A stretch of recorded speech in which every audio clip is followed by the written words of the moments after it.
Hello, I'm Luke Nella and welcome to Best Replays of the Week. In this episode we have a powerful M7, a Top Gun with 2 combat logs, and an E75 doing just about everything. Let's get to it.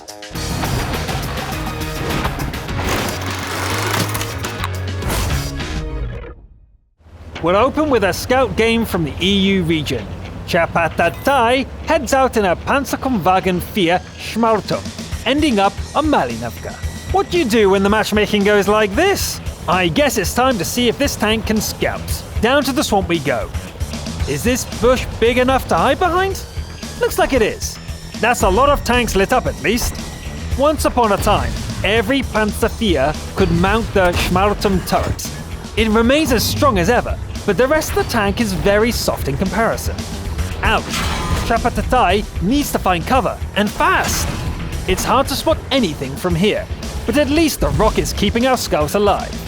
Chapatatai peeks out, revealing an STA-1, and watches as Allies blows it to smithereens. The Super Pershing doesn't die quite as neatly, but the end result is the same. The game is almost over, but maybe there's still a chance to do some damage. Unfortunately, the IS-3 is too well armored, and the ISU dies before Chapatatai can have a go. It's over. Now at first glance that probably looked like a survival exercise, but Chapatatai actually spotted 10 enemies, and got over 6,000 in assistance. Not bad from the Schmartum scouts. Our Top Gun replay comes from the Asian servers and features the ISU-122S tank destroyer commanded by La Ha. The ISU is not a subtle machine. It brings to the table a quick-fire 122mm gun and a couple of wooden logs. Then again, what else do you need for a Top Gun game? Lala pushes the Tika up to speed and opens the hunting season with an uneyed Chaffee kill. Following the Tiger into the city leads the ISU to the next victim, an OI prototype. Taking an Oni head-on seems like a bad idea, so Lala goes looking for softer prey, like these guys. 2 shots and 2 more kills. The big bad Oni is almost dead, but it still gets a hit in before dying. The ISU tears into the rest of the enemy force, and when the dust clears, the kill tally is up to 8. Lala heads back towards the capture zone, watching as Allied symbols wink out on the map, one after another. There are 2 Kappas in the circle. The ARL gives up its single hit point easily enough, but the T-43 manages to damage the gun. Oh well, that's what the repair kit is for. A rival Soviet TD comes out on top in a clash, so our ISU pulls away. Then enemy artillery comes close to ending the Top Gun's run. Let's try that again, little cousin. The arty joins in once again, but this time Lala is firmly in control. The opponent doesn't give up, but the ISU's quick reload speed carries the day. Nice try, arty, but you're next. The little AMX leads the way, but it's Lala who ends the game with their 12th kill. This was pretty straightforward, but 12 kills with this poorly armored box is a nice achievement. There's also something very satisfying about the bark of that 122mm boomstick. Staying on the Asian servers, we have Name Was Stolen stress level as Defender in an M7. The game is a Tier 7 encounter on Runeberg, and the M7 looks pretty small and weak in this lineup. The game starts with a spot of short-range scouting, and with stress level scoring the first kill of the match. Skipping ahead a little, we can see that enemies are taking control of the city.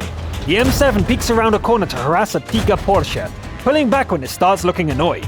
Maybe it's worth another go. Okay, no, it really wasn't. Stress level relocates and starts dismantling an AFK Cromwell. The M7 evades an incoming SPG shell, but doesn't stop firing until the target is dead. The Hummel is still there, and it's too busy firing to seek cover. After the SPG is dead, stress level goes looking for more. The Grillier is facing the wrong way and unable to fight back. The last arty is here as well, but the Defender is more worried about the capture bar. The Gunner does his best while on the move, but finishing it off will have to wait. The capture gets to 77% before the reset. Stress level pretends to leave, doubles back, and puts another 2 shells into the Sturre Immel. That should do it.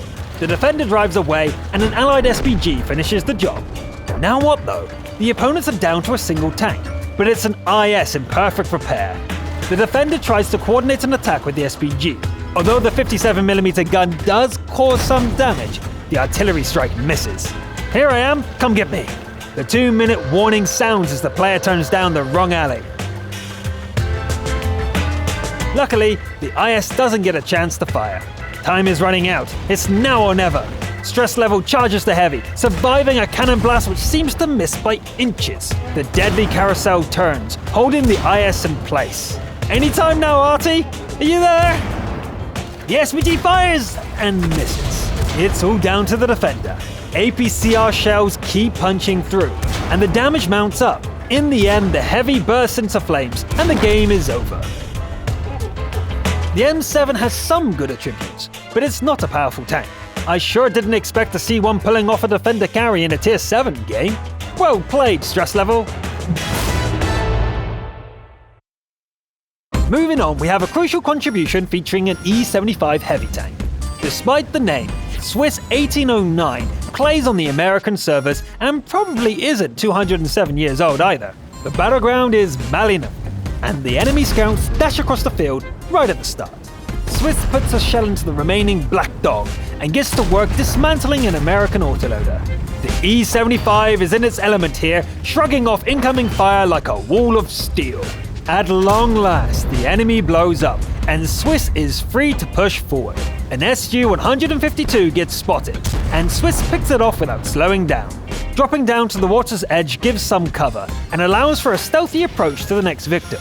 The T-34 holds on for a while, but a strange tactical choice makes it an easy kill in the end. There's another SU tank destroyer guarding the base as well, but not for long.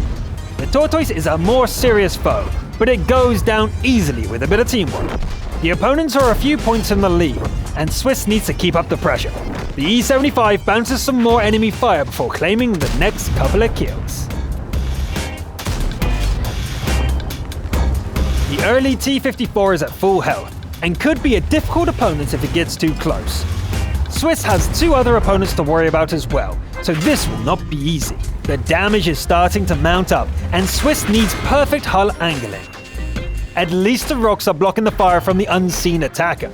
An ally finishes off the T-29, and the T-54 seems unwilling to try its luck. The unseen attacker is revealed as a pattern, and Swiss ends the threat with a single shot. T-54, your time has come. 2 shots, and the enemies are down to a single heavy tank. The E-75 settles into the circle and waits for the allied scout to light up the rival Kappa. Might as well try a few uneyed shots while waiting on the scout. Amazingly, the second one connects, resetting the capture from 79%. The Oni is out of render range, but it doesn't really matter. The capture bar reaches 100 and the game is over. Just look at those awards. Steel Wall, Defender, Invader, with a Radley Walters on top.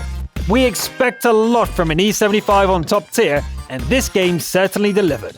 Excellent work, Swiss. The last replay of the episode comes from the EU region, where a platoon of 3 lead the fight on Fisherman's Bay. Tesla and Ursa arrive on the battlefield with artillery pieces, while Mercy drives an AMX 1390 as a fighting scout. Mercy parks the 90 in a bush, and the SVGs get ready to lay down some fire. Ursa spots a cockroach and steps on it, opening the kill tally.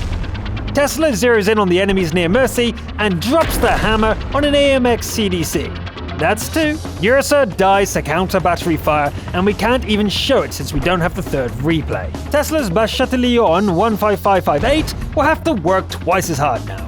Mercy goes forth to do battle, and claims the scalp of a rival 1390. The platoon mates relocate to better positions. Mercy spots a comatose KV-4, and Tesla removes it from the battlefield. The AMX presses on, narrowly avoiding a shot from a Waffenträger. Tesla unloads 3 shells on the target, but only 1 connects. The enemy arty is hiding in the northeastern corner, and Mercy goes for them like a fox in a henhouse. The autoloader barks, turning war machines into burning scrap. Tesla waits for the reload, with finger on the trigger. The first shell strikes a Foch, and Mercy arrives to finish the job. The second shot finishes off the massive Jagdpanzer, and this side of the map is now clear of enemies. An IS-7 is spotted, and it takes out the last remaining ally. Tesla unloads the rest of the magazine on it, but misses the finishing shot. One SPG and a 1390 against 4 tier 10s? This will be quite a challenge. The E4 comes into view, and is almost at full health. The platoon waits on their reloads as they prepare the ambush. The AMX peeks out and tracks the powerful enemy. While its attention is on the scout, Tesla charges in with an automatic shotgun. The first shell misses, but the next two strike home with devastating effect. An E5 comes to avenge its teammate, but Tesla steps on the accelerator and is gone in a flash. Mercy pounces on the E5, taking a serious hit, but the game is now 2 versus 2. Unfortunately, Mercy is boxed in by the IS-4 and an IS-7 somewhere in the rear. Tesla predicts the second heavy's approach, aims for the spot, and blows it up as soon as it climbs into view. The IS-4 is almost dead, so Tesla drops the hammer and puts it out of its misery. Good game. Wow, really nice work, guys. We'll be rewarding Tesla and Mercy since they both uploaded replays for this amazing game. Ursa played a part as well, and therefore gets an honourable mention. That's all for this episode. I actually have a soft spot for the M7, as I felt it was the first British tank in the game with a 6-pounder. You can see with my North American account. I'm Luke Nella, thanks for watching, and I'll see you next time.